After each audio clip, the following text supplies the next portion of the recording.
Because Well, just because it's cool. okay. Steffi's mic. I know. I was just wanting Steffi to pick that coffee up. Yes. I'll bring this in here. Hang on. I'm going to do this. Very scared. I'm going to Oh, spill I'm this on scared myself. now because I might spill So it. just make sure you're comfortable. Everything's accessible to you. That's Yes. it there. Yeah. So feel free to use that. Do whatever you want. Okay. Um, Oh. I'm so sorry. No, don't say sorry. It's- Don't say it's- sorry. on oh, the you've got- settee as well. Oh, is it? This is what it is. This is what we have I to want do. to start aging. I'm so for sorry. That's This a is first. if it No, was no. going to be anybody, it was going to be me. That's I perfect. do stuff like That's how we're that going to start. all with. the That's a perfect time. start. It is I perfect. may even knock my glasses off my own face at some I did point. that earlier. I was sitting like I do this. it all the time. I did it in a parents' evening once, across the table to the teacher, Oh, the bounced. and just went, "Oh, sorry." Like I was talking and I just caught it with my thumb and just flew off my face Happens to all the the time. teacher. Does that happen to you all the time? All the Does that happen to you all your life, though, Steffi, Yeah. or not? Like, would you trip over the mat and would you say Everything. the wrong thing and all that Everything. stuff? Oh, Yeah. It's good, though, isn't it? When you Yeah. own it. When you know as an adult that Oh, this is going to yeah. happen. Because you can announce it in a room and you go, look, it's going to be fun. Something's going to happen at some point. Yeah. But I don't know when. Yeah, Like just now. exactly. Do you know what I mean? I This might is perfect. spill the whole coffee later. Well, do it. That's all right. All We'll right. kind of we'll draw a ring round it and sign that as well. You know? sorry. Well, like police tape around the Honestly, sofa. do you know Police what tape, it yeah. is? Well, police tape Always- around it. Yeah. Always So me. we'll, Yeah. it's content, man. We'll just we'll put a chocolate bar next to it and brand it up. You know? So that's going to be the first clip. I know, yeah. Sorry. Honestly, my coordination was terrible. Really bad. Mine's the same. I drop things all the time, Clumsy constantly, kind of thing. and trip over things. Yeah. I just think it's a thing, you know.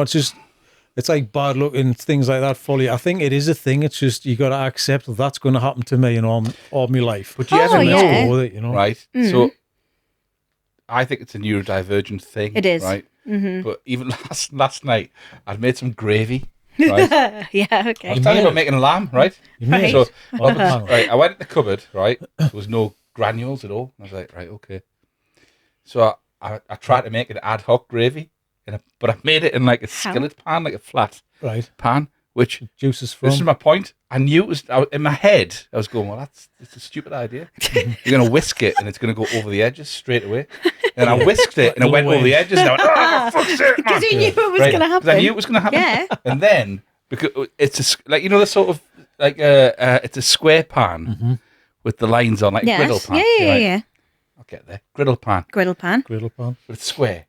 Square things are really hard to pour liquid things out of. Yeah. Obviously for the, right. There's no natural, Did it there's have, no natural can't. curvature. yeah, but did it have rounded edges or has And it round got edges. square Oh, I tried that. I Well, tried to. round edge is harder as well because you Well, haven't got like a sharp point for it to funnel out I of. tried to pivot it. Right. All right. Pivot the liquid towards the corner of the liquid. pan. Right. Yeah, but then you cause a sea. Right. I bet you caused a ripple. Did you cause a sea, like a sea wave? I did. throughout the gravy? Yeah. But this is my point. So I was halfway through mid the must have been process. very desperate for gravy. I was. Yeah. Because I made like a right. I was trying to get veg into the kids, and I made a lamb dinner right with all the veg. Oh, I yeah. put in a squash and a turnip and a roasted thing. It was lovely, nice stuff. Butternut, Right. butternut squash. I roasted did it. think that I was roasted strange. it. No, what I Thanks- did thanks, was Harm. lovely. Yeah. I got butternut squash Colour and and carrots. consistency. Right. Yeah. Right. Put them in one little roasting tray with a bit of chili, Oh, yeah. pepper, oil. Okay, you roast. Then I got some parsnips, fridge parsnips that have been there for about a week. Right. So I'm not wasting them. No. Yeah. Half a turnip, and I thought buttery, peppery turnips are nice. So I cut them into cubes, put them in with the parsnips. They were lovely. Yeah. Anyway, go back to the gravy. I'm going to tip this into a gravy boat. I've got a gravy boat, right? And I've got two. I've got one that's like a jug, which is technically just a milk jug, and I've got one that is actually like a proper bistro level gravy boat, a long thing, right? With a little handle. It you know, Heavy handle. it owns the word boat. Yes. As a jug, right? So I tipped it around the widest length, so it's long, thinking, giving myself the best chance Yeah. to get the gravy into. Poured it. Gravy went over the bench, everywhere You over the went bench, over the yeah, edge yeah. of the gravy boat Yeah. onto the bench, and then I ended up mopping the whole thing into the sink and went, I knew that was going to happen. Yeah. Yeah, I knew it was going to happen. yeah. So you thought about it and then you did it anyway, and Yes. you knew it was, and then you just went, "Well, why didn't I not do that?" Yeah, I know do what mean? stuff like that. Yeah. I do stuff like that all the time. I used to have this nail kit where, like, basically, instead of painting your nails, it's a powder You paint your nail, dip it in the powder, paint your nail, dip it in the powder. And I decided to get the whole kit out when I was putting my 2-year-old to bed in her room. Like, why did I do that? Why did I do that?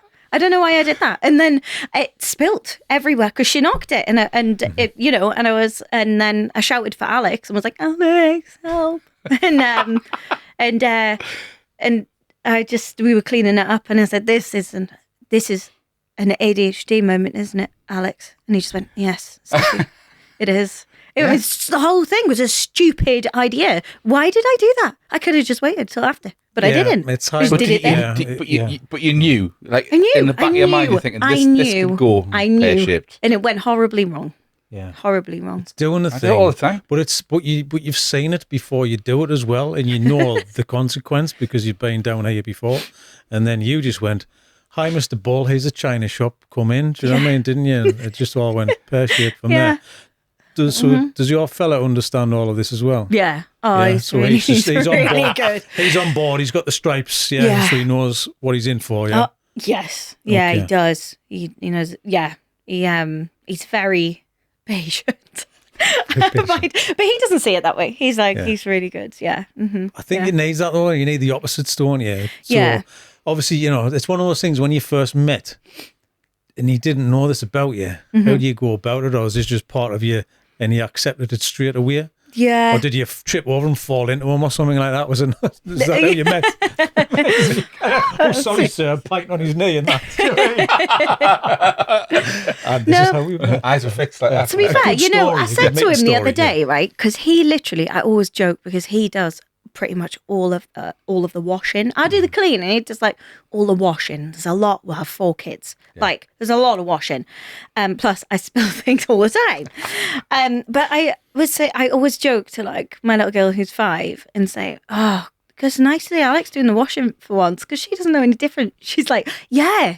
And I was like, "I do more washing than Alex, don't I?" Yeah, you do. Yeah. And Alex is just shaking his head. But I said to him the other day, I was like, "So you bring that like organisation, this and that, and what do I bring to the relationship?" And he was like, "You struggled to think of anything to say back." He's like, I wasn't offended because actually I couldn't really think of anything. But I am here, and you know we're married now, so yeah. That pause is a little too long. Are you total opposites though when it comes to that sort of thing? When it comes to that sort of thing, yes, but it does work because he can be very uptight sometimes, but I'll be like, "Nah, it's fine, like just chill." Yeah. So that works.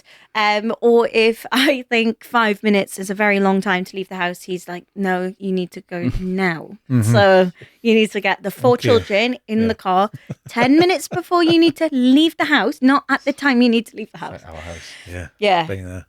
We're not total opposites, but we have that slight nuance. Yeah. Me and Helena are much more similar, so we could, you know, it can be quite a collision of things happening at once. Yeah. Mm-hmm. No. Yeah. Yeah. But no one ever learns from it, do they? I don't think there's one family that is perfect in that way. Oh, Do you no, mean? definitely not. So, I know, so you and yourself, how is that a hindrance or is that a help to the business and the whole ADHD the chocolate thing? world? Yeah. So it's really interesting because growing up, I didn't know I had ADHD. Like it was just kind of like, oh, she's. I didn't get called lazy. I think. You know, girls are very good with ADHD at like masking. They call it masking, where you just learn to just look like you know what's going on. And I think I did that a lot growing up. But I just kind of got called like forgetful. And I wasn't very good at timekeeping. It's little things as well. You know, I even struggled to understand people on the phone and stuff like that. That's like a byproduct of ADHD, and I never knew that until I got diagnosed with it finally.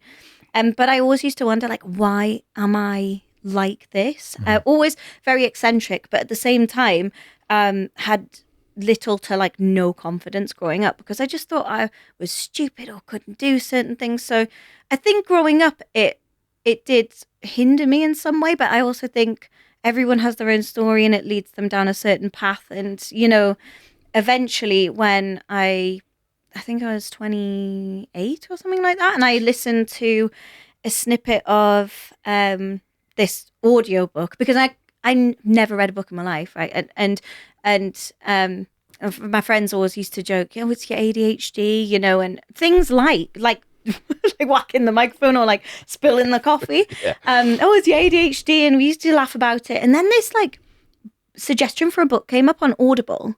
Called Driven to Distraction about ADHD in adults, and I was like, oh, I'm going to listen to the sample of that, and it was a 7-minute sample, and I just sat there and stared at the wall, and it was just the most amazing, just absolutely blew my mind in those 7 minutes. How long ago was that, Steffi? How long ago was that? I'm 34 now. That was 4 years ago. Right, so that's 4 years ago. happened though in the duration of us knowing each other. Yeah, So I remember Mm-hmm. because you started talking about it and being quite vocal, didn't you? Yeah, I did. Exactly. And I think like, yeah, so I listened to this sample and just, I cried, which was really weird. I cried because I was like, oh, I have ADHD. Yeah, finally, I actually do. Yeah. And like, and then I rang the GP and was like, I have ADHD, like I need to get assessed, and just for my peace of mind, you know, and understanding myself. And he, to be honest, it was just dismissed. It doesn't sound like ADHD to me. And I thought, well, I was in the position at the time to be able to go down the private route, so that's what I did. And within 3 months, it was like, yeah, you've got combined ADHD, and like it was a very thorough process of being diagnosed with ADHD. But finally, I was like, I had a tool. Like being diagnosed gives you like a tool to understand how your brain works, especially running a business. Because before I just used to beat myself up. Why can't I do this emails? Why not I replying on time? Why am I like this? Why am I? Instead, I'm able to go to like Vicky, my general manager. Can you reply to that email, please? Or can you come and help me with this? Or she'll now say, because it's like, oh, do you want me to do that? Or, you know, whatever. And I feel much more comfortable allocating things because I no longer feel lazy for allocating things. Well, because you've battered yourself with those messages that you grew up with about being lazy or being stupid or you can't do this. To move beyond that point towards a space where you can, especially as a business owner, you can understand it and own it, and then delegate the things that you know that aren't your strengths. I think that's the thing, because I decided not to go like not to medicate. Actually was booked in for like, I think you need like an ECG and stuff before you can have that medication, and I missed the appointment. They're probably quite used to that. Imagine all of the people with I know, missed all of the appointments. I know. Yeah, But come on, I've just like got a ideas in reminder. an office somewhere where everybody's just sitting like drumming their fingers going, why was nobody here? A tally on the wall. 5 people. So I decided not to go down the medicated route because I just didn't really fancy that for me. And I just thought I'll see how I go, like just knowing. And it has made me like a lot more understanding with myself and forgiving. I'm still not always like that, but it's made me realize like why I am the way I am. So I was going to ask that because does it bring peace to you a little bit? Because I talk to a lot of people who are I'm 47. Yeah. I ask the same questions of myself all the time, but other people in my network as well say the same thing. And they always wrestle with, well, it won't do anything if I find out. It won't change anything.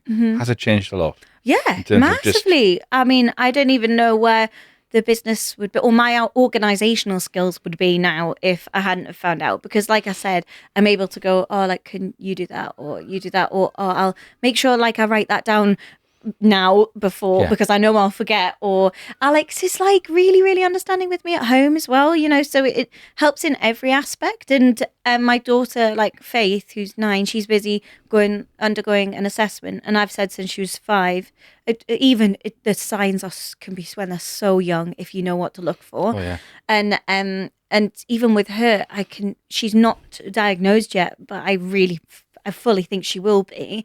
And I just tell her it's okay. You really have to work a bit harder at this because, you know, your brain is like my brain. And if you let this messy room, whatever, get out of control, it's just going to become a habit when you get older. So you need to get into the habits now. Yeah. It just feels better when you know you're not the only one. And I think the diagnosis is like, oh, I'm not the only one. Somebody understands what this is.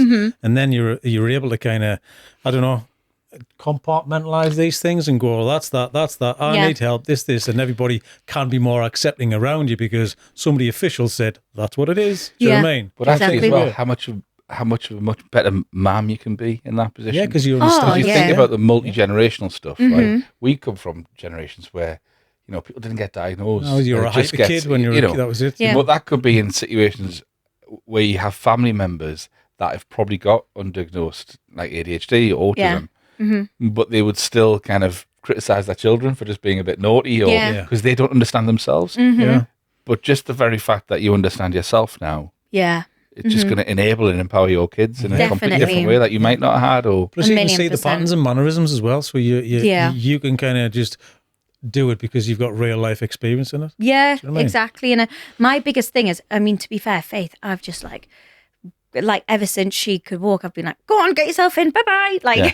To boost her confidence because I was so scared of her being my dad used to call me chicken licking growing up because I was just scared of everything. I wouldn't go into a shop. I wouldn't, do it. No, I wouldn't. I used to just really unless I was probably doing something on a stage where I was making people laugh or something like that because I love doing that. I was very, very shy. So, Faith's got such great confidence. She does not care what people think. And I admire that in her. And I never want that to be dampened, ever. It's like a superpower, isn't it? Yeah. It is. But when did that change occur in you, though? Because even when I first met you, which is probably, believe it or not, about over 10 years ago. Yeah, it was.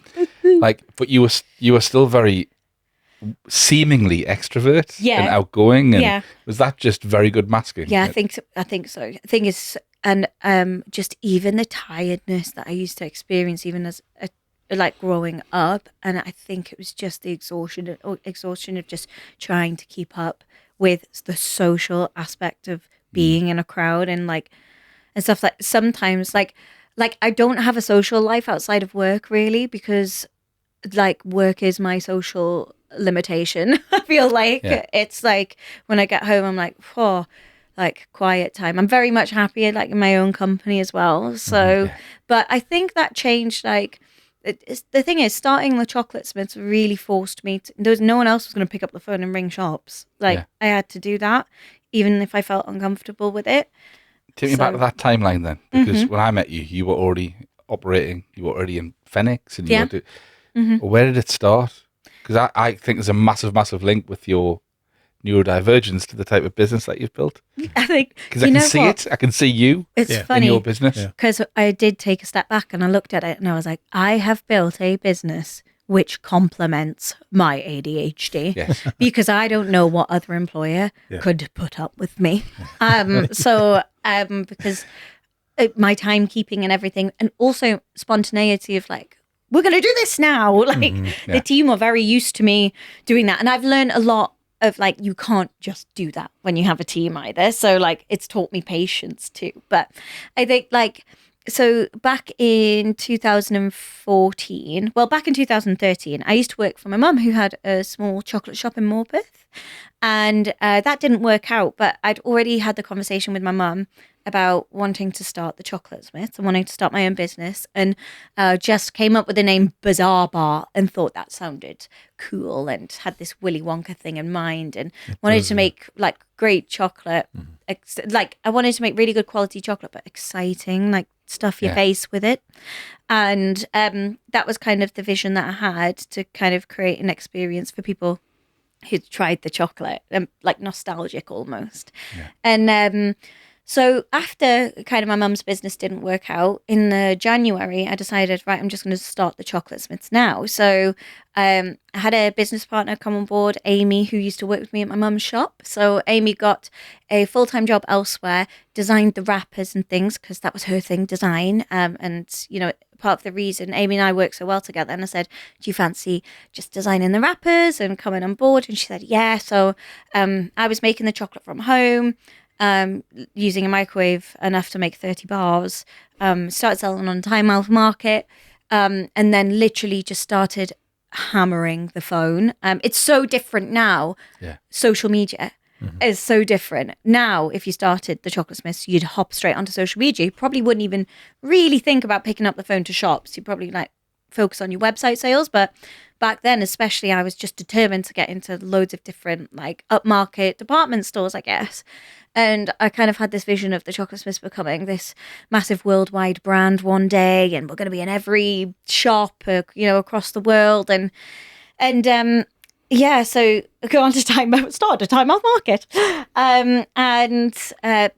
started picking up the phone, sending samples to people, making sure I was always following people up. I was hyper focused in that stage. My diary was 7 days a week, like giving myself tasks to do every day. Follow this up if they haven't heard back. Get to the right person. This is the person's name. No. Like it was nonstop. But we got into Phoenix in the April, so that was quite quick, and quite quickly became our stuff started selling really well in Phoenix actually. But we're in a lot of different farm shops and delis up and down the country, doing trade shows, things like that. And managed to get out a little kitchen unit, which was nice. We had a couple members of staff, but then about 4 years in, and Amy came full time as well, so she was working. Was that your Benton? Was that Benton? That was in Benton, yeah. That's when I first met you. Yes, it was. Shop, yeah. And so Amy came on board like full time quite early on in the business. And after 4 years, we just realised we weren't making any money, to be honest. Doing wholesale, the way we were making it, like it just wasn't profitable at all, and we ended up like minus 15 grand in an overdraft, just with no savings at all. And I do think it's all what do you call it? About perspective. What's the word? Not subjective. Anyway, all about perspective. Like whether you're a massive business and you've got minus 50 grand in the bank, or 100 grand in the bank, or you're a small business and you've got minus 15 grand in the bank, I feel like it almost all feels the same. At the time. It's just as stressful. So Amy decided she didn't want to carry on with the Chocolate Smiths. We're still great friends now, and she said, I'll still design for the Chocolate Smiths, but this is really stressful. So I said, okay, that's fine. I need to decide what I want to do with it now. What I want. Was that a blow for you at the time as well? Did you feel like you needed that comradeship? I felt like a little bit lost afterwards, because I've never thought about that before. That's a good question. I think it was more about just figuring out what made me happy after that, because obviously Amy has always been there, and I knew she was still going to be a part of the Chocolate Smiths, so she hadn't fully gone. But she went and got a job elsewhere whilst designing the wrappers and stuff like that. And then basically I remember standing like in our little unit and looking at our chocolate and just being like, I don't want to give this up. Like, I love it so much. There's something special here. Something's just not adding up. I'm just not getting something right, like an equation. It is all an equation. You just got to keep doing new equations until you get the right answer. And that's when I introduced Instagram stories.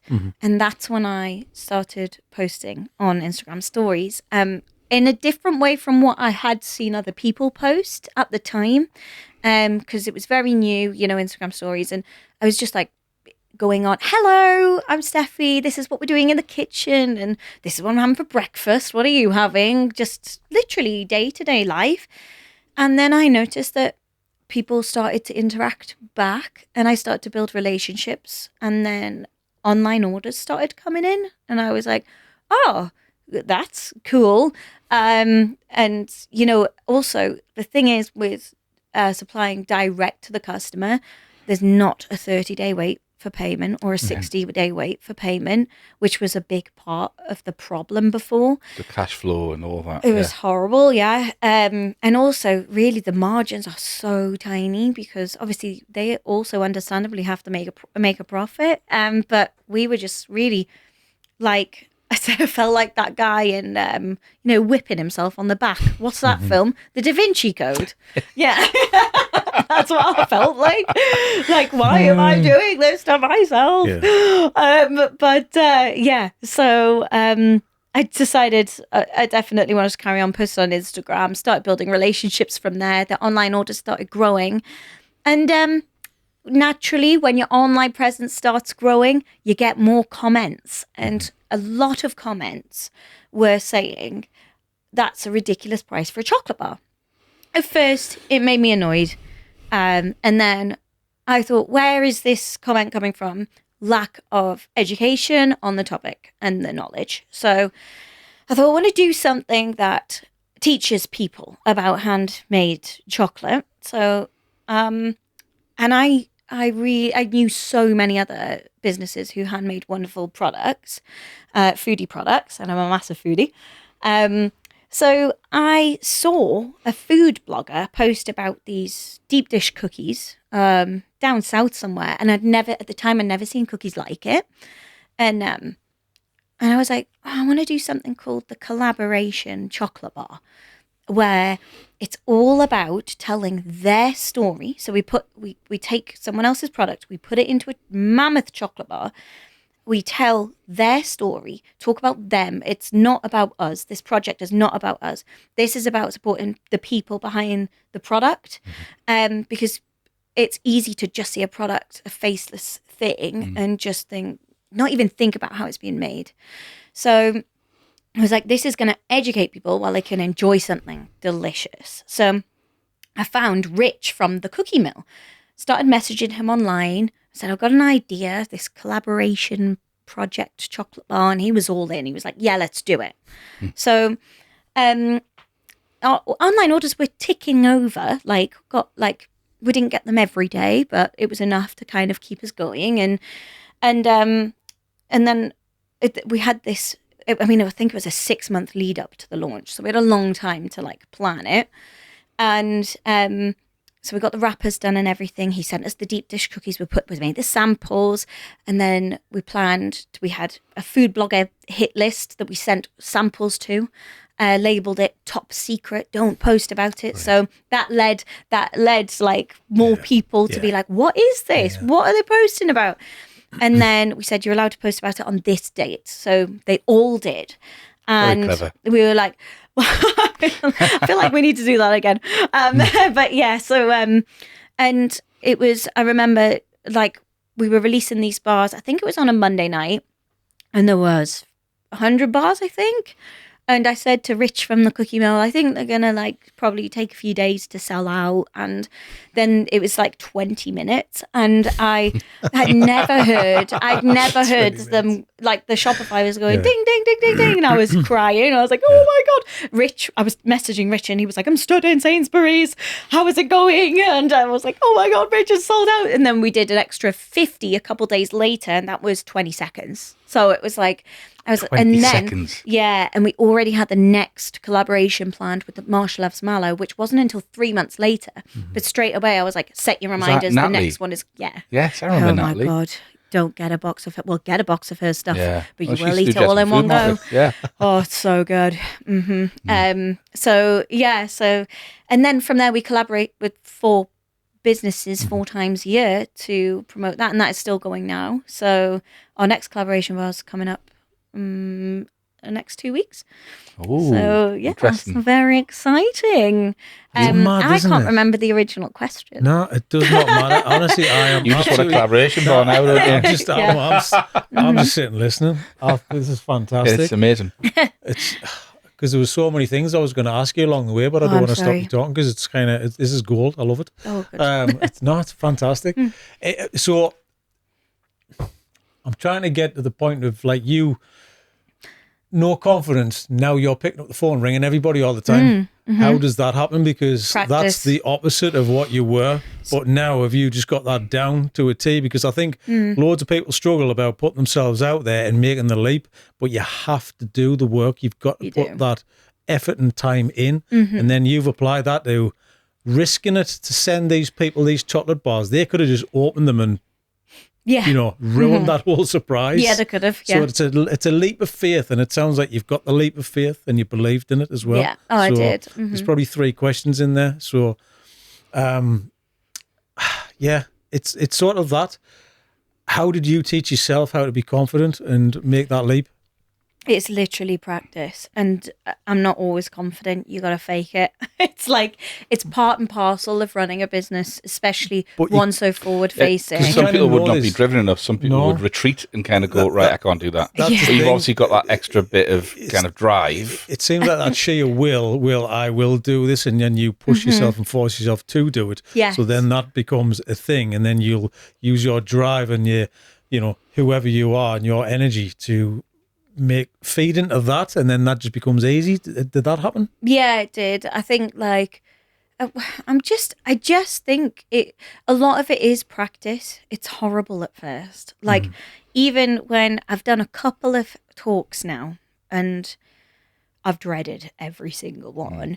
But when you're up there and you're doing it and afterwards it's great. You feel great. And once you get going, it's fine. Just stepping onto the stage, isn't it? It is. And not thinking about it for 100 days But beforehand. if you did it once a week, once every few days, it would be so easy to do it. It's just practice. That's all it is. And like, even, sometimes I think, if we have a big meeting, I'm like, should I be nervous for this meeting? And then it makes me nervous. But a lot of the time now, I think now I'm just used to like, it's just people. It's just people, people like me. Well, it's just practice. It's like a muscle, isn't it? Yeah. And you can just get in your own way. And the second you get inside your own head, especially when it comes to public speaking, it's almost impossible to get back out again. But you're public speaking about a product that you're passionate about, and it's yours. So I think that helps, doesn't it? Because your drive is when this will work. I believe in this. Yeah. So that's what's driving this forward, isn't it? Definitely. All of the time. 1,000,000%. Like, and I think like following that, after that, the business just grew and grew and grew. We worked through COVID. It grew even more. Well, you had a bit of a trigger point in COVID, though, didn't you? Online. I mean, I remember. Yes, you we had did. a moment. That's one of the last times I spoke to you properly. It's because we did. You were selling online, and a certain person give you a spike in the sales. So basically, what happened was we were in our little kitchen unit. We were bursting at the seams. Managed to save up a load of money. Back in the days when you could do that. And honestly, it's just not that easy anymore. But got our dream unit, kitted it out. Finally, sending orders out the same day. Had hired a few members of staff. Was like, we're going to focus on the quality. We're going to focus on the service. We're going to just get better from here. And I remember going on the Instagram stories and saying, we're sending out orders the same day. Oh my goodness. And then Joe Wicks posted about us. He had ordered a couple of times from us. I remember it was the Christmas before the February when he actually shouted us out. He DM'd us and hey, you're all sold out, because we usually close in December because we can't make enough chocolate. And I really wanted to get some chocolate, and so he was insistent. He bought it, so he's bought all of the chocolate that he's had, and so I was like, "Oh yeah, I'll pop you through like an invoice and whatever." And I voice messaged him back, saying, "Oh my goodness, it's you!" I was like, and I was thinking he's probably stood in his lovely big kitchen and he's like messaging me, and I'm like, I don't know, I'm just at home like this sweaty mess at Christmas with my kids. But yeah, so but he had bought a couple of times, and it was in the February when we had moved into our new unit. So I don't know if he just waited until then. But he didn't just go on and go, oh, look at this chocolate, it's great. He went on and told this massive story, tagging us in every single story about entrepreneurship and passion, being passionate about what you do. And then he showed the chocolate.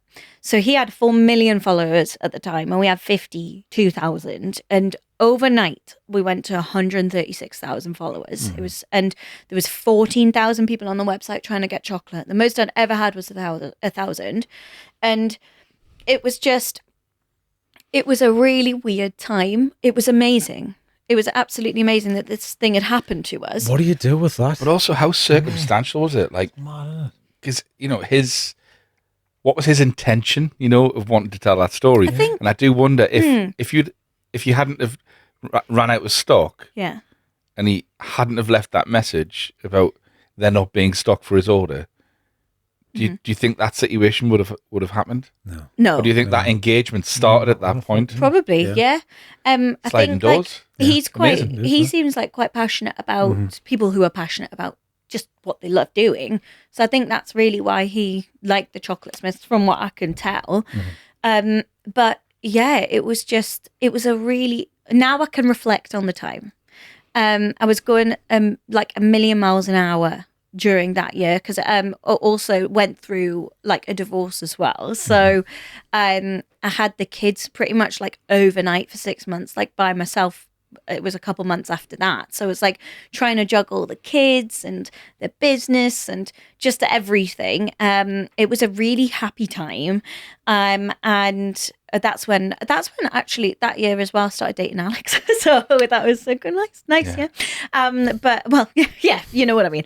But yeah, so yeah, it was a whirlwind. I made a lot of mistakes. I don't like calling them mistakes. It's not mistakes. It's a learning curve. Yeah, of course they are. Just It's a learning journey curve. that you're on. Do you know what I mean? It's a marathon, not a sprint, isn't it? So, yeah, exactly. And basically, I really, really do maintain this. Business, sustaining your business, sometimes it literally just comes down to making a mistake and hoping it doesn't put your business under. Like, you have to be able to recover from the mistakes that you make.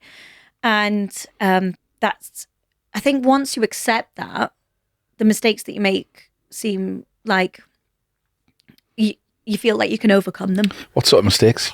Okay. Sorry. Hired too quickly. I didn't have a proper hiring process. I feel like I didn't have a proper, I didn't have our culture nailed down. And were you hiring in reaction to the situation? Absolutely. It was a reactive I hiring. just need somebody to help. That's, yeah. Obviously, we did interviews and stuff like that. Yeah. But you And don't know the human we behind still have some absolutely fantastic team members, who are just amazing.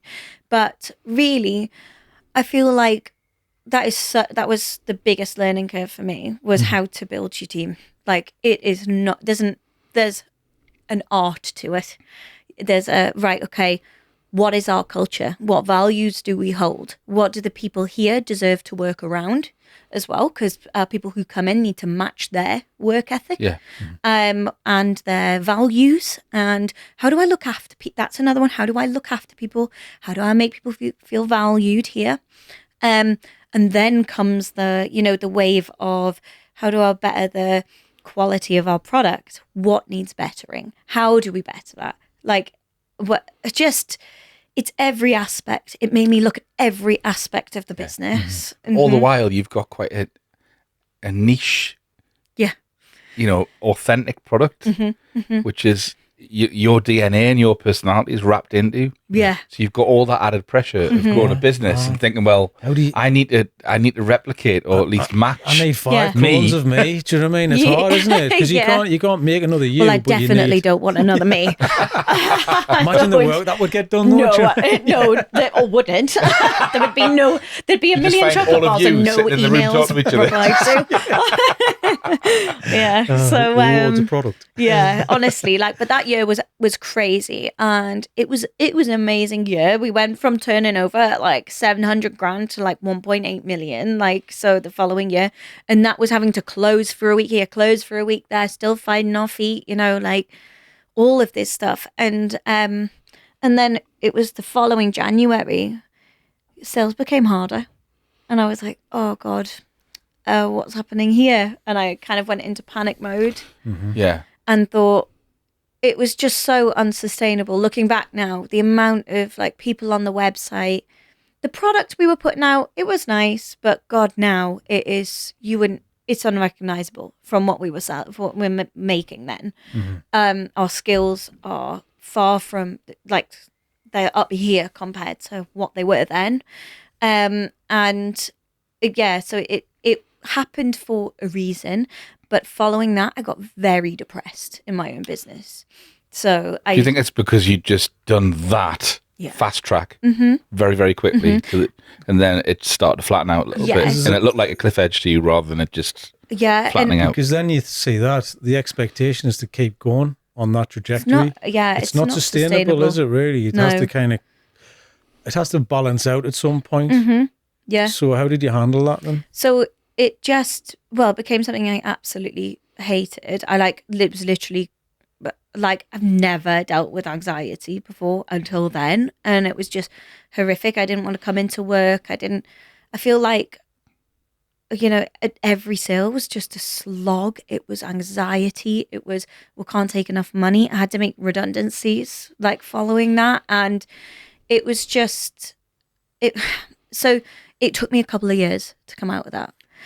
Did you understand the reason why that happened? Is it just because of just the fall off? Now I because do. Of it? Because what was the reason? Right. So we didn't focus on the right things. We didn't focus on. I was putting too much energy into the 1-star Google reviews telling us we were going to go under if we didn't hire and grow. And we've gotten so many. You wouldn't even believe some of the horrible emails people can write you. I can imagine. Because of chocolate. It's ridiculous. It was, I gave into that. I gave into just a lot of people telling me, you should do this, you should do that. I'm not putting that on other people. I also made decisions as well. But I just didn't. It became unrecognizable to me. Before that whole thing happened, I had a clear vision. I had clear goals. It was naturally growing. We had invested customers. We had a community and people loved watching our stories and Instagram. And then all of a sudden, really overnight, there was 100,000 strangers who had never seen us before, who had just come from Joe Wicks. So they just followed because of Joe Wicks. They didn't follow it because, they saw our content. Yeah. They followed because of Joe Wicks. So they had this expectation of maybe, I don't know. I think there was I feel like I just gave in to too much and didn't focus on the right things. It can be quite a lonely place, that, can't it? When you're a business owner. Yeah, it really was. And things get a bit choppy and you lose your confidence. So you're doubting the business. Or even the worst thing, you fall out of love with your business for a period of time. That's exactly what happened. You could walk away if you fall out of love with the product. product. That resentment as well. You start to resent the business because you don't want to be there. You don't want to see it. You don't even look at it, do you? Yeah. No, you don't. It was just horrendous. But so for the 2 years following that, was it 2 years? Yeah. It was I was just depressed. Really looking back, and didn't have a clear direction. It was almost, it became, what can we sell? What can we bring out that we can sell right now? Because we need money. So, and I had never, ever ran my business like that. It just became desperation. So, I just had no clear direction. I did think about closing it a few times. I'm not going to lie, I did think about that. And then it got to a point last year in February. Well, no, it was a lot leading up to this point where I just thought, I literally have nothing else to lose. I want to change these things. So I'm just going to change these things. So, and just bloody enjoy it because I'm sick of this. And if it goes, tits up, then it goes tits up. But at least I've enjoyed the last part of it. There's a lot of freedom in making a statement like that, though. Once you kind of, it's like when you've thrown the last dice, and you're right, that, and you don't give a shit. This could either go that way or that way. Yeah. You know what? Implore everybody, do not get to that point to think like that. That's how you should be thinking from the beginning. Yeah. And I think goosebumps here. I know, it's a totally motivational thing. It's like Rocky. It is. Right, can we just cut to the training montage, please? No, it's not going to be pretty. Boxes of chocolate. Honestly. She goes, she gets out the old hat, puts it on. Chocolate my chef goes back to the kitchen, the old oven, the old... Honestly, that's what it felt like. But so I... it got to that point, I was like... And I'd actually toyed with this idea of a new chocolate bar mould, which doesn't sound that new or inventive, It's a major change. I've designed a chocolate bar mould before. I think I've told you that, and it's painstaking.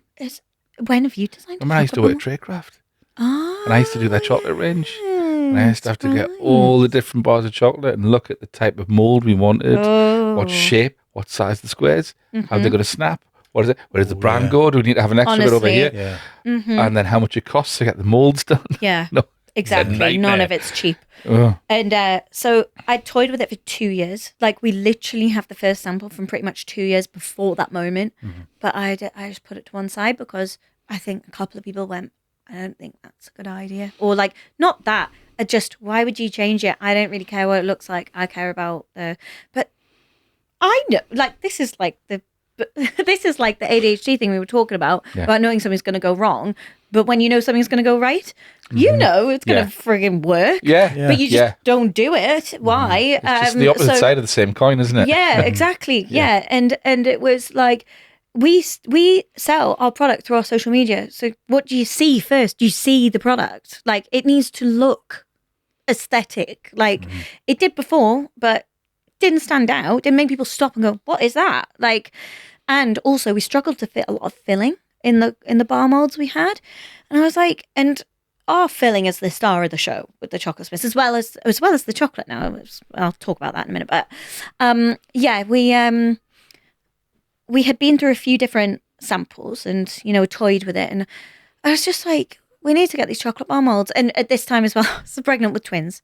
So it was, yeah, honestly, Climbing you all all make the it up. mountains. Yeah. So I was heavily pregnant with twins. They were due in the April and this was the February. So unfortunately, like it was last February when I had to make redundancies. And it's horrible and hard and shit. There's no other way of putting it. And Obviously, I just want to ask like a personal question. It must feel like a failure to have to do that as well. Yeah. And, yeah, it does. But you're doing that to keep your business afloat.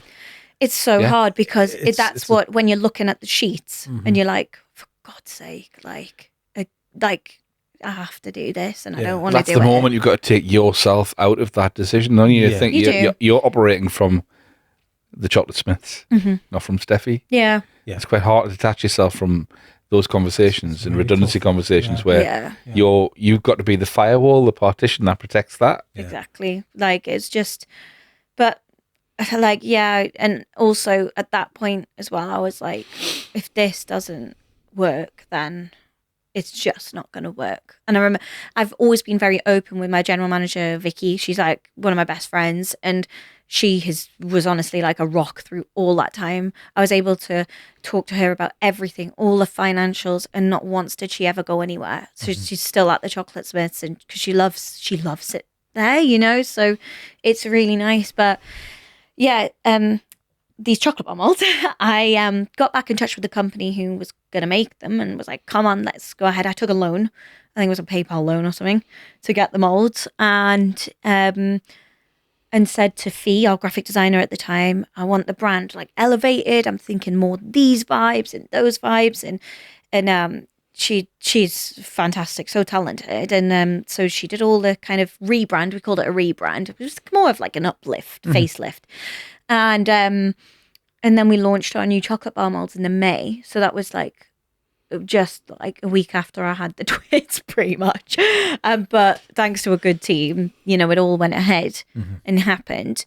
And then we had like 5 or 6 viral videos in the space of like a month. And we grew by 100,000 followers on our own accord on Instagram and TikTok. Did you expect them to go viral?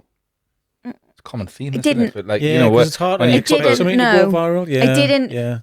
From experience, I never want to rest on the comfort blanket of it'll go viral. Especially financially, you just can't do that. But obviously there's that hope there. That would be cool if that did. The hope is why you do it. Do you know what I mean? And you got to take a punt, but there's no guarantee, is there? No, there's not. Yeah. But I knew it definitely elevated the eating experience of our chocolate and meant we could fit more filling in. It has Newcastle all over it, which I love. We're really proud of where we're from. And I think, we're very different to anything that I've seen in the chocolate industry. And we're in Newcastle upon Tyne. And I think that's really cool. You are very different. And you've struck that balance, right? What I've always loved about your products is that kind of nostalgic. You mentioned Willy Wonka before. Right? Yeah, you know what you said. Feel like I was like, this is very nostalgic. Yeah. But it's like I've just won it on a coconut shy. Yeah. But when you were yeah. a kid and you had a stocking, right, at Christmas, and you felt something, and you're like, oh, what's this? Your products have always felt like that to me. Have they? But they're sort of like, you've got the balance of them being nostalgic, but being forward thinking at the same time. With the creativity and the collabs and the exactly films. And that's quite unique, even in a space now when it's quite competitive, even regionally. Yeah. There's a lot of people making chocolate, right? Yeah. And then nationally, and things are developing, you've still got a really, really unique space. Yeah. Yeah. I think so. I think it's just going to get better and better. So since then, so that was the May, we did the rebrand. It was just selling out every single month. And I have not given in to anybody telling me what I should do. I always listen to advice, always ask the team's opinions, make sure to keep the team in the loop. So just really work on it from the inside out. And so then it didn't just stop there. We then got our own bespoke Easter egg molds because I was bored of our Easter products. How were the customers were supposed to get excited about the Easter products? So it's like we need something that says Chocolate Smiths on it. So we did these massive filled eggs, got bespoke molds, really unique. Brilliant. We had the best Easter we've ever had. But not only that, we also changed chocolate suppliers. So we changed from Calabo to Luca chocolate. And I actually flew to Colombia in December to develop our own blend of chocolate with Luca chocolate. Look, I've got a really good story though, haven't they? They have. They're a B Corp, first of all. So they are massive on sustainability, ethics. Like they are so open and transparent. Anyone in that company can pretty much answer any question you ask about it. That's good. Like it's Calvo amazing. couldn't do that. they didn't know, especially when Calvo like a big chocolate. it's who everybody uses really. distributor, so they sell Yeah. chocolate. Yeah. So Got a the game corner kind Yeah. of thing, huh? so for your chocolatier, you buy their stuff in bulk to melt down, Yeah, but they can't. These two things all mass balancing, so you could never. That's when I used to do the fair trade work. They could never tell you. There was never a single origin story. no, It could have just been thousands and thousands of tons of chocolate from all over the world, yeah. all pulled into one silo. Yeah. So You could never ever qualify their ethical position or anything. Well, More so- paper trail on the chocolate. Yeah. when I was sat with the Luca figures in front of me for switching to Luca, our Calabo rep came in, and I was open, honest. I think we're going to switch to Luca. Well, why? I said ethical reasons. And I said, can you tell me why I shouldn't switch? And there was just really nothing, to be honest. It was more about how do you want to market yourself. And I feel like if you actually look the contrast of obviously bigger brands like Calabo and stuff, a lot of chefs use it. It's very good chocolate. But then you go on Luca's social media and it's all people. It is all people, the cocoa farmers. No, they don't have as big a social media presence. But the values, when you actually look at the contrast on what and how, I mean, different companies are for different purposes, which I understand. But we would definitely felt more aligned with Luca. Yeah, it's a story, isn't it? Yeah. And also, so we flew, and so in the taxi in Bogota on the way back in December, I was like, all of my team need to come here to Colombia. So I straight away, we want 2 trips to Colombia next year. Can we arrange that, like with Luca? So 5 of us went. I went again because I never got the chance. It was a 2-day trip in December, so it was like very tiring, and so I didn't have time to go meet the cocoa farmers or anything like that. And so we went back for a week in July, 5 of us, and then 5 more just came back in September. See, what a way. So this is people from in the business. Yeah. What a way to build a culture in a business. Absolutely. I was like, you need to see this with your own eyes, because just getting a box of Calatin, chocolate buttons, like, you don't think about where that's come from, not unless you've met the people where it's coming from. And the work, honestly, when I was walking around those cocoa farms, how any company can sell a chocolate bar for £1 is beyond me. Can I ask you a question on that? Because this is a really hot topic for me. Yeah. Because I used to get so frustrated when you're talking about price. So when you get, and obviously it's a consumer-based business, so you can't piss your customers off. No. You want to keep them. But it is really frustrating when you get challenged on price. Yes. When it comes to commodities like cocoa or tea or coffee, things that are, let's be honest, the kind of equatorial products, right? Yeah. That are usually entrenched in kind of poverty stories of people that, are working in corrupt supply chains. And then you get out to those markets and see those supply chains and see how hard people graft and how hard they work. And it baffles me how people can't understand the cost of what is essentially a luxury item. I know. And they want to, they want to cost engineer and push the price down. I can't be patient with that argument. It's really hard. Like I have answered quite a few things on social media about price, and it's way more positive than negative. And I feel like the people who are quite negative about the price aren't your customer anyway. Yeah. But also equally, I'm like, you could compare our chocolate bar to going and getting a pint or 2 pints, on a Friday night, whatever. It's subjective. It's what you want to spend your money on. I'm not offended if you don't want to spend your money on it. That's totally fine. Yeah. But we have wonderful customers who enjoy our chocolate very much, and like we are not a money grabbing company. I mean, like it's more. I definitely, from the whole Joe Wicks thing, it's like you need to focus on what makes you happy, not what other people think you should do or your business should be growing. Or if you like it where it is, you can keep it where it is. That's fine. You don't have to grow. And sometimes when it does grow, you don't really like it. I mean, I like how we're growing now, and I like the opportunities that it's giving our team, because you work most of your life, and I'm like, I want them to come to work and be like, I love working here, and the opportunities it's given me to travel or to learn new skills. Like even this year we've had a couple of chocolatiers go to Sweden to go and learn some stuff. I'm just really investing a lot more into making sure people feel fulfilled and that we're upskilling all the time. Say you're future-proofing the business. Yeah. Oh, and we've got wrapping machine. Yeah, that's another. See, all these. There's never been more happen in the Chocolate Smiths than when we got that bar mold. It's just absolutely crazy. Yeah. So it was £160,000 the wrapping machine. So half of it was a loan. Big deal. Yeah. £160,000, and it took 6 months to build. So it was like, and it came from the Netherlands, and we had to go and see it in the Netherlands, and it was like, so we're just busy refining. I think it's important to do that before you massively grow anyway. Just refine all your processes, get it slick, structured, streamlined, and like just make sure the team's looked after as well.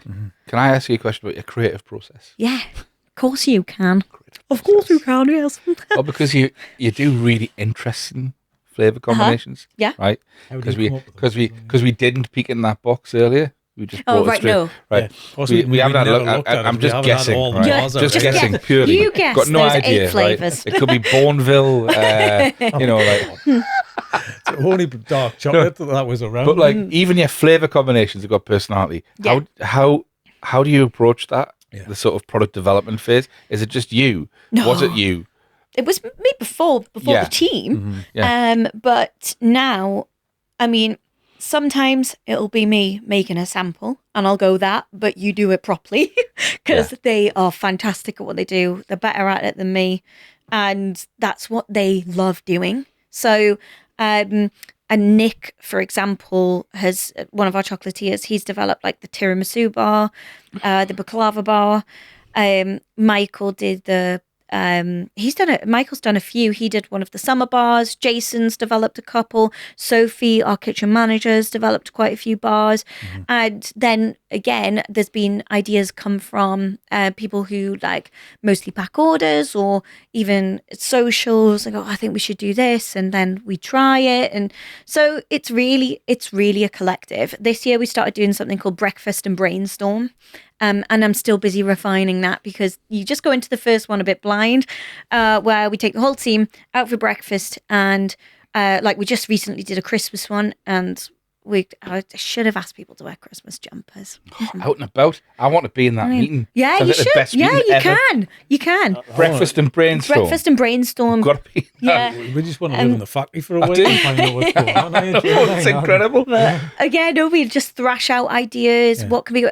But the first one we didn't allocate groups. We noticed the kitchen people sat together. So it's like, I'm going to allocate groups next time. Everyone was mixed up. So the graphic designer Lee, he got to be with the chocolatier, and you know what? Like the thing is, and then Jenny, who does a lot with our sustainability, food waste. Like she's hot on that. She's really good. But she packs orders as well and wraps chocolate. And she was with them. So it gave every aspect of, we could do this product, but how will that post? How will the product, we could do this when they unbox the thing. I didn't think about that. Like, it's all the different aspects of developing a product, because it's all well and good to say, I think we should do this, I don't know, a hollow figure to post or something, and smash it open. I don't know. But like, how will it post? What kind of box will it go in? What kind of pad protection will it go in? What will the unboxing experience be like? How out there does something? Sorry, my brain was going into ideas there. Go on. I was even like coming up with the chili con carne idea there. How out there are some of the ideas? Yeah. Oh, really? I love that. Yeah, really, really out there. It doesn't matter how out there it is, because it's like, it's good, isn't it? To kind of throw it. I was just making like a kidney bean paste in my head there for a second. Every hat in the ring. Put price, kidney bean paste, Honestly, chili, somebody else will cocoa. go, no, but what about, and then that's Exactly, a collaboration thing. You just exactly throw it everything is. in and say what comes out. It is. Like, I had a WhatsApp group? story there. No? I can't remember what the story was. Forgotten what I was going to say. I was going to Was say that my something fault? about no. Chili con It was carne about a and product. chocolate? Oh no, that was it. When we were doing the Halloween breakfast and Yes. brainstorm, I start with like, what are the feelings you associate with Halloween from when you were little? Come on, like, I'm thinking about, even if you like, I put a bin bag on and some eye holes in or whatever. I want that written down. Or people put like, I was going to say hot dog, but I don't want to. I'm like, put it down, because what if we make something look like a hot dog, or the packaging look like a hot dog? Well, I don't know. There's always a way I'm sorry, I'm to incorporate. Yeah. Sounds great. There's always a way that. to. It's hard, isn't it? Yeah. Can we come in for Everything a day just around that table? everything 'Cause counts. I mean, you can't. we'd Everything love- counts. Yes. This 'Cause is our I happy saw- place, yeah. isn't it? Kind of around that table is Yeah. our happy place. Totally. So, Yeah. Because now I thought that was a question I was going to say, for my memory, was sitting at the kitchen table in the back end of the house, right? Yeah. Cutting a turnip. There weren't pumpkins, Yeah, there were turnips. Turnips. So, but you had to cut you had a little knife, and then you had to cut square or triangle holes, because that's the only thing you get through this hard turnip. So you get these rock hard triangle Multiple pieces. injuries. So it's the pieces of the rock hard triangle. I'm like, big chunks. Yeah. God, how many times do you put the string around, but you just cut the hole in the wrong place? Oh, and it yeah, snaps and you off got to the go top. down a little bit, yeah. But you only had Honestly, one knife. Do you know what I mean? That was it. All these things about like matter when you're developing a product, and it's not just as simple as. And I feel like that's where we got stuck before. Just develop a flavor. You know, it's not. Well, yeah, because you could do like an Easter egg style, like a pumpkin with a handle on it, and that. That's just an Easter egg, but it's a Halloween one. Yeah. We've done the pumpkins this year, so, and that was from a conversation Well, that's of like an Easter egg, having wasn't it from a breakfast and brainstorm conversation. So but now it's like you learn from everyone that you do. So I'm going to start making the breakfast brainstorms like more focused towards, so it's not just free for all. So we're just more focused on our product. I love it when people are getting too carried away. They're just flinging anything at the you know what it conversation. is? It's like it Smelly is. trainer. It's mostly like, how will it post? That's the thing that gets in the way, because it can certain shape, certain like, how will it get bashed? How will it, like, you really have to think about that kind of thing. Yeah. I've got like a question. Hey, Alice, sorry, I've got to ask you. I often like to put Alice under a bit of pressure. Go on. If you were to invent a chocolate bar, Oh God. what would it be? proper pressure, that. I know. Oh Would it no. be a flat white chocolate bar? I mean, you can come back to the yeah. question That's if you like want. That could work actually. I'm imagining. Do you know them? I Flat think white it chocolate bar. was like a Willy Wonka chocolate thing where it had like the Cream on kind the of top. fluffy Oh, whatever it cream. was on the inside of the chocolate. White on the top. Maybe it's kind of like a milky Lid kind of coffee colour. sort of Yeah. inside, chocolate on the outside. Yeah. It could work. Cappuccino-y. That would be nice. Well, I was thinking like, like a layer. So it's like, how the pink slice like biscuit and then jam, like the different layered colours. But that would be hard, wouldn't it? Would that be hard? Well, You do a white chocolate on the top, like try a milky, it. and then like your second layer is the coffee, and then the third layer is the chocolate. So you've got like 3 layers of. that would look nice, like a coffee, like a layered Be coffee. beautiful, wouldn't it? It would be. Yeah. And then you could do Beautiful. the design like a swirled pattern on the top to finish it Yeah. off. Like Yeah, you when they could. do the tray thing, when they do the milk on the. Mhm. There you go. 50%. Do you want to come? Yeah. Yeah, if you want to come, that's Do it. you Can want we to come do make a a work chocolate bar? experience? Yeah, That's fine. what I mean. Yeah, can we do a work experience? That's fine. Can we come in on a Monday? Chris and Dan's first day. Just a little packed lunch box of that. Yeah. Get your mum to drop us off. Yeah. sorry. You are brilliant. welcome No. to come and do that if you want still to. think- Honestly, I'm still don't, thinking because about the pumpkin I'll now. be over it. I love to That's do that. fine, you You've can. got to do it. The Halloween Yeah. pumpkin there, because I've got the eyes cut out. I've got dry eyes coming out there. But that's I'm not orange being funny, incense but coming already out the acting like eyeballs. children I've got on everything the going horrible yeah. adverts. Yeah. So excited we get about talking about stuff like this. No, This that's is- fine. This is our lane. Good food. Yeah, no, love Just food. found my happy workplace. I mean, he is my There you happy go. workplace. But like, fantastic. Yeah, we need to do those meetings. The aficionado. You are welcome Yeah. to come to a breakfast and brainstorm. So hold on, Steffi. Is Yeah. that an invite? Yeah, it is. So does that signature on that paper? Is that a contract to do It's it? a Is contract to do it. Mhm. Okay. Yeah. We'll be there. That's fine. Fantastic. I'll let you know when it's rearranged for, because we've had to put it off because we're super busy at the moment. So have you ever had any ideas where you went just straight away? Nah. Yeah, like there's been a few which I would love to do and are really nice ideas, but it just comes down to how long it takes because we hand make everything, and just Is there something that's like you want to do, but it's impractical? You just can't make it work. It just won't kind of like the pieces of Like the a thing. Rubik's It's Cube. just not yet. I just kind of like, is there something I'm that just watching. the combo so Yeah. kind of I don't think so, not yet. because it's one of those, isn't it? It's like, oh no, well, it'll melt. It won't hold its. That's why. Consistency, do you know What do you call that guy? You know, the guy who does all the sculptures and that. He's on YouTube. Oh, yes, I should know his chocolate name. sculpture. It What's his begins with name an again? A, doesn't Yeah. it? He's done a couple of programs recently. He is I've seen his stuff. fantastic. I might Honestly. You would have Massive seen his stuff. You would- Massive You would thing. have He seen makes it. I've seen it anything. scroll, Everything yeah. looks It's amazing. real life. It's amazing. But he All makes sprayed and mechanical painted, parts and yeah. everything. Yeah. And they work. Yeah. Yeah. Mad, isn't it?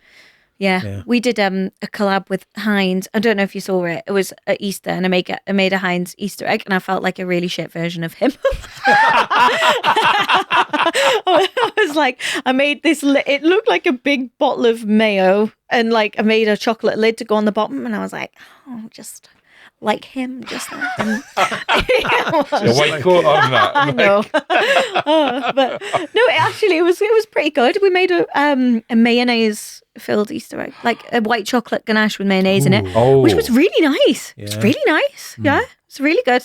I It thought worked. you were gonna say Heinz, I thought she's made a tin of beans or something. Do you know what I mean? Like That a was tin. the original Fondant idea. Was beans. Oh, beans? was it really? Yeah. Like a chocolate tin where it's got little pebbles. It's like How are you little gonna do orange that? kind of chocolate inside the tin. You can make a mold You know? of You anything. just- Yeah. the top, Yeah. You just the lid, you take it off. And I was you've thinking got, about textures. tiny Would you do all balls chocolate? inside, Or do you have bean like balls? crisp rice or something like that? Or Yeah. Oh yeah, yeah. you know what I mean? Just for a bit of. Yeah, you could do that. Yeah. Yeah. What's that? Chocolate bean balls. Chocolate bean balls. That's what you used to call you at school, wasn't Bean balls. chocolate bean balls, yeah. No, we're not got bullied. Oh, dear me. I can't sit here and ignore that box. Would you I'm not, do me a yeah, favour please, and show us can we it, have a look please, at Steffi? your- Just because Because I haven't looks seen like inside us of is it. a cigar box. Yeah. So we've look at got that. lots. It's like a library. I don't know what you can. Is it intentionally meant to be like a library? Actually, no. This was more for us packing. So you don't have to be like, oh, what? How many have I You know put in what? again? You can just see. But it's the box as well. And it's how thick the box is to the thickness of the bar. And they're quite It's I can see my sturdy entire bars as alcove well. filled Yeah. with those things. good, isn't it? and the decision to do a sturdy bar as well. That's what I was Yes. getting at before, though. It's like, it feels like something. Yeah, Weight about it does. Do you know what I mean? It feels It special. does. It feels like weighty when you Yeah. like get it out. It feels good. And I Feels was good looking on in the your back, hand. it's like 145 gram, and it Yeah. feels like a 200. Yeah, it does. Right. Some of them probably are. To be fair, Yeah. that's we're refining Wiggle that. room. Yes. Okay. but Depends how heavy the yeah, content but is. the reason as well, we used to lie these down, but the reason we're standing them up is because so when we got our wrapping machine, we had to post 200 chocolate bars to the Netherlands, and they said make sure you post them standing up because they travel a lot better. And I was like, oh, Was the right. impact well then okay. we'll make our packaging Yes, I like get that. that. Yeah, yeah. So that's That's why weird. why we Bricks on the changed top, it. man, So you're Yeah. squishing things down on the side. Yeah. Got a bit more room to move. Do you want? That, bar? yeah, I want to see. I want to have a look. Just, but I just, yeah, but he just, Pretend I it's haven't. almost like you don't want to take one out because it'll ruin the I know. pan. We'll do that now. People are like keeping the banana boxes, bars, and you know. the Banana next bar. thing though is to get the bazaar foiled in gold on the bars as well. Right, I'm going to ask you questions. Yes. Which is brew? Which is brewed hazelnut and like biscuit. It's lovely. And coffee. Coffee. Yeah. It's obvious. Do you not Peanut. like coffee? Whip. Coffee, chocolate. You might like this I'm one. on the fence. I'm on the. Fair enough.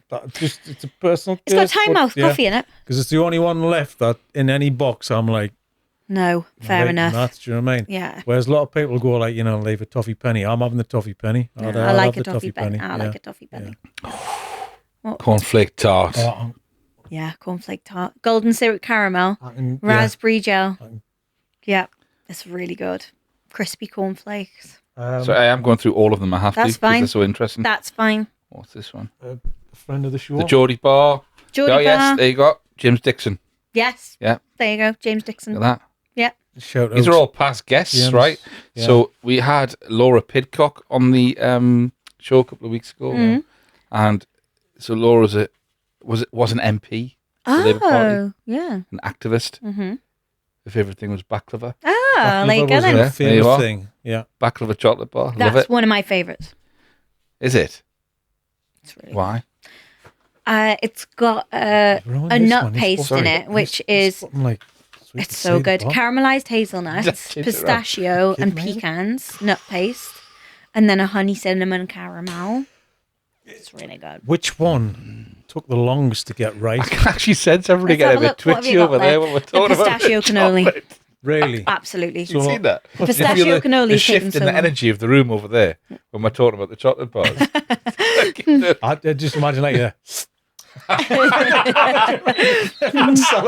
something like that. Honestly, Right, so so the good. pistachio cannelloni was the hardest one to get It right. took so Because long. it's one of those that it's going, there's something not right, but you need to refine Yeah. and refine. Yeah. So what was the issue with the pistachio? So we originally used Mind like boggling. this Explain what that pistachio cream, which it wasn't. We were getting a lot of comments about I can't taste the pistachio. The white chocolate overpowers it. We were like, and anyway, we were looking at using better quality ingredients. So we decided we're going to switch to a better pistachio filling. At the moment, we don't have the facility to be able to make our own pistachio filling. So we knew we needed to source a good one. So we did.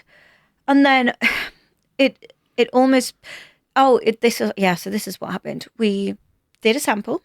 Yep, fine. Put a bulk order in. Took 2 months. There was a delay to get to us. And when it came, it wasn't the same. And we were like, Oh no! God's sake, like we had to make it work. And I feel like there was I don't know. Anyway, we've got the right stuff now. It's taken such a long time to actually get to this version. But it isn't like, it's like a pistachio cream, but very intense with the pistachio and a little bit salty. So you've got a little bit of savory in Yeah. there as well. It's really good. It tastes just like a pistachio cannoli now. Like it's perfect. Yeah. Just on the subject of today and what's fashionable, there's a pistachio, there's a Oh, the Dubai chocolate. Dubai. Yeah. What's going on with that and why is that a thing? I don't understand it. It just all of a sudden became a thing and it was everywhere. Yeah. And people were selling bars for like 14 quid or something. So, Yeah. like, what's happening? What's going on? So Why? it's actually a pretty cool story because the chef who developed that bar, we inspired it. No, Really? Yes. really. And I'm very proud of that because I've refused to copy it and I've Right, that's a refused to proper make zoom in it. into the face moment on the So podcast. he messaged. He's got a different chocolate company now to the one that has the original recipe one. But yeah, I was actually just on a call with him yesterday. So, but he. Say what I meant. We're speechless. cool. now. We're speechless. So I'm very, very proud of that. I'm even more proud of that we've never copied it. And because I never knew that. I never knew that we had inspired it until he told You me. inspired like a global trend. Yes. I think it was our collaboration bars that inspired it. So I think from what I can deduce. So so he's lovely. And so I've been in conversations with him. Wow. Yes. Pretty big statement. You know what I'm just proud of? That we're from Newcastle. Yeah. The Northeast. Yeah. And I feel like sometimes I do feel like if we were a chocolate company selling this in London, we could charge £5 more a bar, probably. Yeah. But we still get questioned on the price. And I feel like we still don't get sometimes the recognition because we're in the Northeast. And Yeah. I just feel like there's some stigma around it. And I don't know why, because we really I think we're just pride ourselves on what we do. self-depreciating. You know, we were at an event on Monday. It was a Food and Drink Northeast event, and we did a debate around regional food identity, and it just kept on coming up all the time that we're sort of, what was it Si said? We're canny Geordies. Like we're self-depreciating, and we don't project ourselves very well in terms of celebrating things. We'd rather sort of punch ourselves in the back. But you know, that is probably part of it as well. Because frighten a shout about what we do well. Do you know what I mean? And owning it. Yeah. We do. This is really nice. This is great, and this is how much it costs. Yeah. Because we're proud of what we do. Yeah. That's it. Yeah, exactly. I think just it's the confidence, isn't it? Being like, not being scared to be like, we make really freaking cool chocolate. You need to come and try but it. It's mad, though, isn't it? Because when you think of some famous chocolate brands or biscuit brands, or a lot of them are in Manchester, right? Yeah. And they've got the same or similar industrial heritage to what we have. Yeah. So I can never really get my head around why they've succeeded in promoting themselves in that space. Yeah. And we've still got this, you know, I don't know. coal mines or shipyards or I don't know, like wind farms or something like that. Terry said it's flat cap and whippet culture, but I still think people do. You know. Yeah.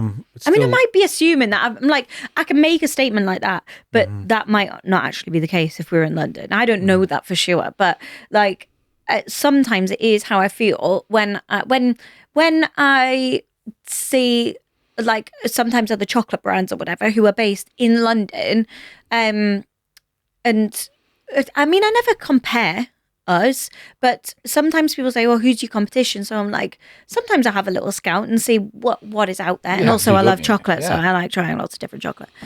But yeah, and I mean, even Jenny was doing research into like, I didn't even think there was research to do on this, but I guess there is.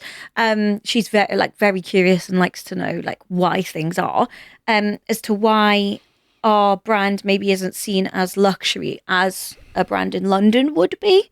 And I think she managed to deduce it is a lot to do with the packaging. I think it's because it's fun and it's genuine. Maybe, I don't know. And I think there's that sort of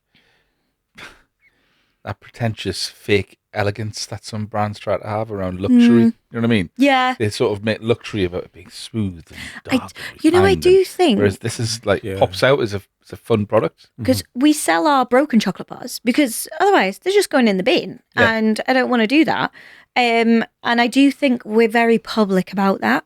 Like, and I guess maybe a luxury brand. We are a luxury brand, but a luxury brand wouldn't necessarily be okay with going, all of these broke or all of these bloomed, so you can have them for a discount. That to me just strengthens your brand story. Yeah, I mean, people love the, especially like people who've had our chocolate before, love just getting their hands on the favourite bar that doesn't maybe look as pretty, but tastes just as good, but for a bit cheaper. So it's a win-win. It doesn't have to go in the bin, and at least the work that we've put in is still covered. So, and the customer gets to just enjoy it.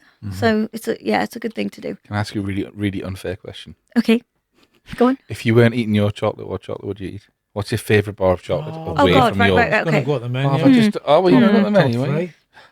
Do you want to hold it then? Well, Ask you a different question. Okay, ask me a If you different didn't make question. chocolate, what would you be doing now? I think this sounds very strange. I feel like I would be something to do with social media. Yeah. Because one thing that I really friggin' enjoyed, because I love doing stupid little sketches and stuff like that, when I was off on my maternity leave, when I had the twins for like a couple of months, I just made content and I loved it and it was fantastic. And I was like, I could have a personal brand and do all this stuff. And it was growing and it was really growing. And I was making all these stupid little sketches and just having the time of my life. And I was like, oh, I could make a go of this. And then obviously I went back to work and then that just never happened. But I really do miss it. So I reckon probably something like that, I think. Yeah. Or something to do with music. I don't know. So, because that's what I originally wanted to do, write music for games when I was growing Write music for games? I did, yeah, because I love games. Yeah. And I love writing music and songs, and that's what I studied at college is music, and then went on to uni for a year and then quit to do music and games design. So, But yeah, that's what I've. That's like maybe a niche, maybe isn't that. it? Yeah. It's Very really niche. interesting that you gravitate towards I'm a niche that. gal, Yeah. clearly. Yeah, Cool, does that as well? Writes music for games. yeah. You just like his name, Every right? time you say his name, I can't take it seriously. Richie McCool. It's a good name, isn't it? Right, okay then. Well, I'm going to ask the first question because it's related to this. So I'm going to steal a question from you. Okay. Sorry, Steffi. Remember that. So I've got top threes at one of our starters. Okay. Top 3 chocolate bars because Chris was going to ask the same Is thing. in so, yeah. ours or not? No. Okay. As Ooh, you this as is a lot of pressure. as you as a human, as you as a child, as you as you It's me as you human. are now, as you as everything you are. Yeah, yeah. Okay. So tap into that. Tap It was into, a human. tap into the, tap You as into a cat. the inner I mean, you could do it as a Steffi, cat. Yeah, cats don't eat chocolate, man. You know that. Yeah. That way. Stupid question. That Oh one. no! This is really, really hard. This is really hard. What do I buy? What do I buy? Yeah. Ah, Because I know you've right when you make can't. it, it's like a chef might go, "Oh, I just fancy a pizza." Do you know what I Well, mean? It's paint one the of them picture, things, right? Yeah, a bounty. Right. yeah. God. There's a Double lockdown on your chocolate. You can't get it from Yeah, anywhere. can't Okay, get it, okay, right? okay, Yeah, okay. yeah. You've got a craving. Yours, Right, it's 10 o'clock at night. Oh well, Yeah. Oh no, it's 8 o'clock at night because Yeah. the shops will still be Yeah, open. yeah, you're yeah. 10. You ain't Right. invented it yet. Do you know what I Right, mean? you haven't What invented. you Oh yeah, Okay, it's easy, isn't it? and you're gonna go to the shops You're gonna get your shop. and you want to buy some chocolate. I would get. What's What's little Steffi having? Galaxy caramel. Galaxy. It was Really? always Really? Galaxy Yeah. caramel or Lint. Lint. wow. Which Loved one? Lint. Like anything with caramel in it. Mm-hmm. I love caramel. So salted caramel or Yeah. just a caramel? Salted caramel. Must be A salted. little bit thing. Yes. My Because boy it pulls loves you a back lit, from the yeah. sweetness a little Yeah, bit, it does. Mhm. isn't it? Because sometimes caramel can just Too sweet. tip you over. Although I used to love, like at Easter time, when I was a kid, my grandma used to buy those little packs of. Do you remember the little filled chocolate eggs that were about that big? I Yeah, had it's it in my 6 in a head. pack. Yeah. They've got caramel inside in the caramel middle. in them. Yeah, eggs.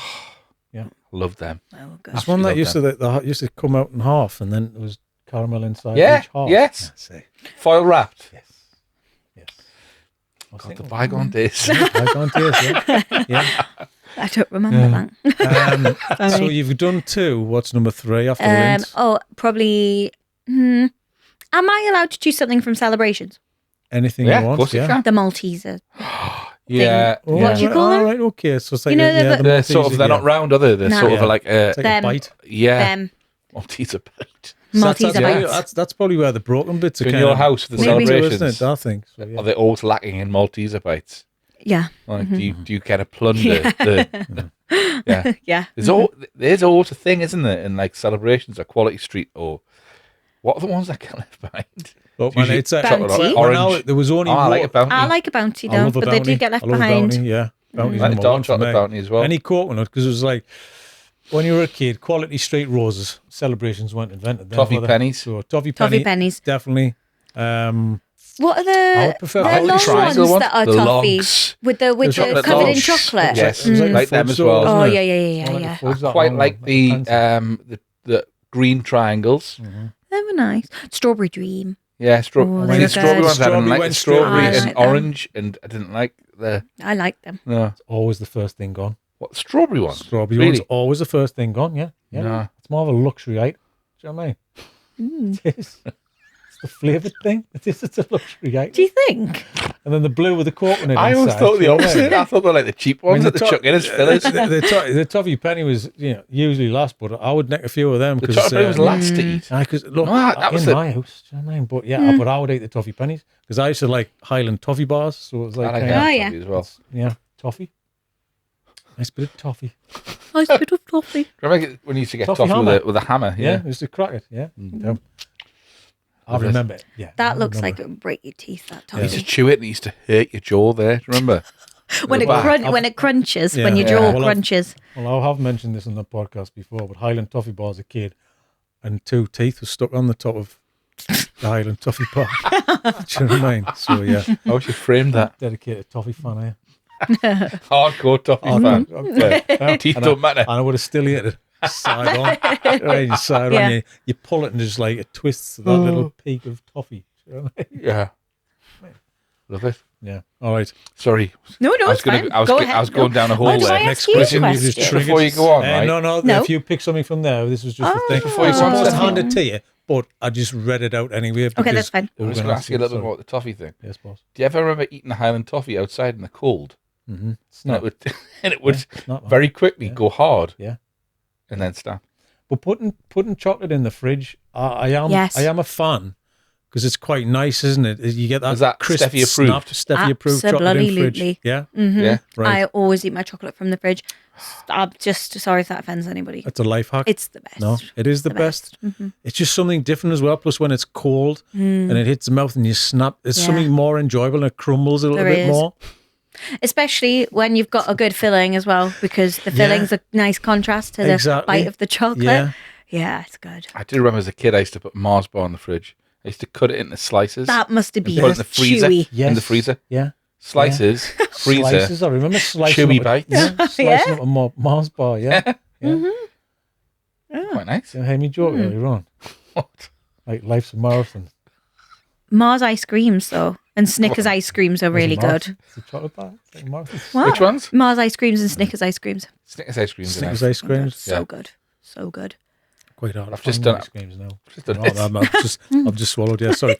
So, Steffi, have you picked anything on there? Yeah. Apart Right. from, So what do I have to do? Do I have to pick a start? What? No, you need You don't, there's no rules. You need to Just tell me. I don't just don't, understand. No one ever just gets don't this, pick the so Greg's yeah. question because we Don't- do that at the end. Just- What? So Right. this is categorized like a menu. and Yes. We've just put some things down there for a guest to see out loud, and we know the question. Imagine them as if they these were like things are- flashcards and we just went, what do you Went, think of that? Like pop crisps, and then we know the question to what that is. We explain this every single time, and I nobody don't. ever gets I'm it. So so sorry. I don't get it. we've just done top three. Yes. A popular one is curry versus gravy and Savoy, and then mains. We read that one out, and then last meal. Afters is hot and cold. So you read any of these. Think of a topic you'd Think like of to these. discuss So from any, that list. any of these on these lists, what would you? Right. What takes your fancy? What jumps out at you? Just say. But not the Greg's Your order face one. is a Not picture yet. right Okay. now. Perfect. I love it. I love this. This is the first time I've had to lean in and point like a teacher. That's the moment that we're both Honestly, doing it. Stop. It is like so. On it, this happens all the time. I feel so silly for. I can say it here. It's fine. It's my ADHD. But like, so I've started this elite transformation thing. You know, the exercise thing. Okay. And so I go every morning to like the exercise thing. There's loads of people there, and he just goes, right. This exercise, that exercise, everyone good? And everyone goes, yeah. And I'm like, ugh. Okay. And every time I'm like, I finish my exercise, and then I go, what do I do? What do I do now? What do I do next? What do I do yeah, next? You've just described my entire Yeah. school career. That's pretty much what I used was to like in sit school. And everybody go, Yeah. do you get it? Yeah. I'm not going to ask you another time. And I'd Yeah. go, yes. And then I'd be like, I don't get it. what's happening? Yeah. Exactly the same when I've done the class. I'm like, I don't care. Just tell us what I need to do next. I'm not. My brain can't go to No. that. Just tell us what I need to do now, and that's it. Let's move on. Honestly, I'm So, like, yeah. this girl, bless her, stood explaining to me, and she was supposed to be doing the exercise. And I was like, yeah. thank you so much. But yeah. So, yeah, it's honestly, it's just we've made it very confusing, even though I mean, so I just pick a topic, Yes. not Greg's. Not Greg's Not yet. yet. Okay. We'll do that. we'll do that. Hot and cold. All right. Ooh. What does that mean? I mean, I usually go down a dessert route on this thing. So it's, what's your favourite thing that goes like hot and cold? For example, hot apple crumble, cold ice cream. Or you might not agree with hot and cold. Oh, You might not, or are you going hot? No, hot, I or love you hot and cold. It's textures, it's flavours, it's temperatures, it's all of that. What do I love hot and cold? What do you love, hot and cold? The opposites of Probably like what you just said, like a together. nice. It's a classic though, isn't it? It's An a apple classic. crumble, like a sticky toffee pudding and an ice cream. But yes. some people have hot custard on hot No, apple crumble. I've got one. My wife, got so I'm one. calling her I've out got one. on them. Chicken dinner, Yeah. cold cranberry sauce on the side, or whatever, you know, whatever Yes, fruity yes. sauce. Hey, nobody's we ever have. went down that route before. That. Savoury dish. Yes. Oh, Right. that is so Yeah, good. okay. It's so good. Yeah. Mm-hmm. Are you a cranberry fan? I'm not a cranberry No. fan. I'm savoury with everything. The trying to sweetest think. thing that I'll put on a dinner like that would be mint sauce. In fact, that's what I did last Ooh, night. mint I sauce made on lamb. I made Yeah. new potatoes and put loads of mint sauce on the potatoes. Mm. There used to be a job in our house who does the mint sauce. But I 'cause don't you do like- the powdered mint, and then I and then never you have do the, mint the sauce. vinegar. Keeping it, a couple of years ago, I made about 40 litres of apple jelly, crab apple 40 jelly. litres? Honestly, I had Kilner jars all over the place Why? because we had an apple tree Well, we have an apple tree. Or my mother-in-law, I'm not married, sort of mother-in-law, would give us loads and loads of apples, and they're just on the cusp of not being crab apples. So you could eat them, and they've got enough sweetness in them to eat them as an eating apple. But we decided to make loads of like crab apple jelly for to have with pork. I spent days making this stuff. It was in the fridge for about 3 years. Yeah. I didn't touch it. It's one of those things that It's too sweet. Right. Even the tartness is Can too I just sweet. break this down to you? You've got all of these apples, and the thing that you might have once in a year, you made like loads of. You might as well have just made like lots of apple crumble. No, that's know, what. yeah. So now I do. That's Now I stew the apples and make you the can eat that mix, every week. Right. but then put it in a crumble. Yeah. But then I was trying to. I think I was trying to be too much of a gastronome. I was like, Yeah. I'll make some crab apple chili. Because when anybody comes and inspects my fridge, they'll open it up and go, "Oh, look at crab apple jelly." Crab apple Similarly, jelly. I've even got a killer jar on the top shelf, right, of the fridge.